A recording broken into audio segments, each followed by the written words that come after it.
મારું નામ પ્રિશા છે. હું 6ઠા ધોરણમાં ભણું છું. તારો ફેવરિટ કલર કયો છે? મારો favourite colour pink, light pink. Light કે ડાર્ક કે બધા પિંક? બધા પિંક. કેમ પિંક કલર ગમે છે? કેમ કે પિંકમાં light pink, baby pink, light colour છે એમાં સારા લાગે. સારા લાગે એટલે શેના? ડ્રોઈંગમાં બધા આપણે કપડાં કે એવું કંઈ ફિગર કરીએ એમાં સારા લાગે. ડ્રોઈંગ સિવાય બીજા શેના શોખ છે તમને?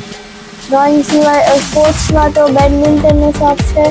રમે છો બેડમિન્ટન? હા, એટલે કોઈ જગ્યાએ જઈને કે ઘરે? બરાબર.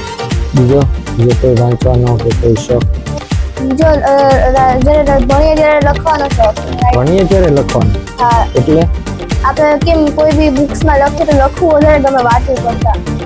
વાંચું તો લખવું વધારે? હા, એટલે બુક્સની નોટ્સ કે અંદર ફોટો એ લખવાના કે બધું. બધું? Very good.